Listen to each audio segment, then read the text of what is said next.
तुम्हारा पुत्र महाराज विक्रम के महल में चोरी करता हुआ पकड़ा गया है। उसे बंदी बना लिया गया है। पूछताछ में उसने बताया कि तुम उसके पिता हो।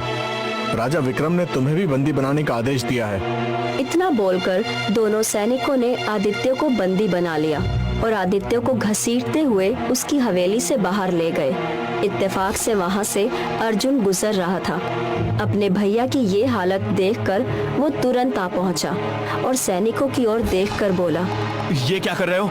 ये मेरे बड़े भाई हैं, इन्हें कहाँ ले जा रहे हो? एक सैनिक गुस्से से अर्जुन को सारी घटना बताते हुए बोला, तुम्हारे भैया का पुत्र महल में चोरी करता हुआ पकड़ा गया है। उसका तो अब सारा जीवन कारागार में ही कटेगा और उसका क्या होगा इसका फैसला महाराज करेंगे। आदित्य रोते हुए अपने छोटे भाई अर्जुन से बोला, मुझे माफ कर दो अर्जुन। मैंने अब तक तुम्हारा अपमान किया, तुम्हारा मजाक उड़ाया और देखो आज सारे गांव में सबके सामने मेरा ही मजाक उड़ रहा है। मैंने 20 वर्ष पहले ये सोचकर पुत्र को उठाया था कि वो मेरी संपत्ति को संभालेगा, मगर इसका उल्टा हुआ। शायद ये मेरे गुनाहों की सजा है। ये कैसी बातें कर रहे हैं भैया? सही कह रहा हूँ अर्जुन। भाग्य का खेल तो देखो, मैंने पुत्र को उठाया और मैं इस हाल में हूँ। तुमने पुत्री को उठाया, फिर भी तुम्हारे चेहरे पर संतोष झलक रहा है क्योंकि तुमने अपनी पुत्री को अच्छे संस्कार दिए जो शायद मैं अशोक को देना भूल गया। आप चिंता मत करिए भैया, मैं अशोक और आपको सही सलामत गांव तक ले जाऊंगा। मैं आपको वचन देता हूँ कि मैं आप दोनों को कुछ भी नहीं होने दूंगा। अर्जुन की बात सुनकर आदित्य की आंखों में आंसू आ गए। सच तो ये था कि उसकी आंखों में पश्चाताप के आंसू थे। वो सैनिक आदित्य को महल की ओर ले गए। अर्जुन दौड़ता हुआ अपने घर आ पहुंचा और सारी घटना अपनी पत्नी रुक्मणी को और सुलेखा को बताते हुए बुरी तरह से खांसने लगा। अर्जुन को खांसते हुए देख उसकी पुत्री सुलेखा तुरंत उससे बोली, पिताजी, आपकी तबीयत वैसे भी कुछ दिनों से ठीक नहीं चल रही। लेकिन सुलेखा, मेरा महल जाना भी आवश्यक है। कहीं महाराज अशोक और भैया को लेकर कड़ा फैसला ना सुना दे।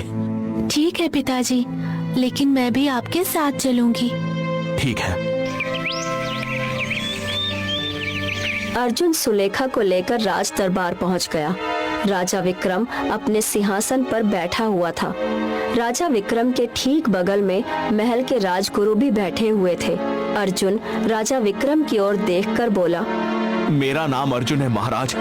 आज सुबह ही आपके सैनिक मेरे भैया को बंदी बनाकर ले गए हैं। कहीं तुम्हारे भैया का नाम आदित्य तो नहीं? हाँ महाराज। उन्हें बंदी बनाने का आदेश मैंने ही दिया है। तुम जानते हो उनका पुत्र अशोक महल से चोरी करता हुआ पकड़ा गया। उसकी इतनी हिम्मत। लेकिन इसमें भैया का क्या दोष? जब पुत्र बुरे कार्य करता है तो उसमें पिता का भी बराबर दोष होता है। इतना बोलकर राजा विक्रम अपने सिंहासन से उठकर खड़ा हो गया और धीरे धीरे कदमों से चलता हुआ अर्जुन और सुलेखा के करीब खड़ा होकर सुलेखा को बहुत गौर से देखने लगा।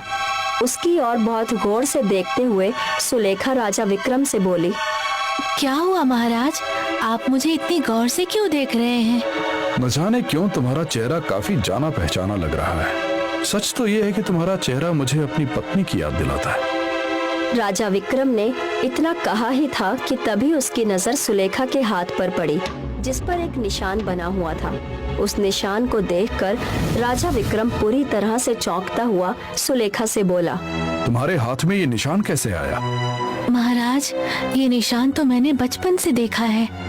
तभी राजा विक्रम अर्जुन की ओर देखकर बोला, ये किसकी पुत्री है? महाराज, ये मेरी पुत्री है। झूठ मत बोलो। इसके हाथों का निशान बता रहा है कि ये तुम्हारी पुत्री नहीं है। मुझे सच सच बताओ, आखिर ये किसकी पुत्री है?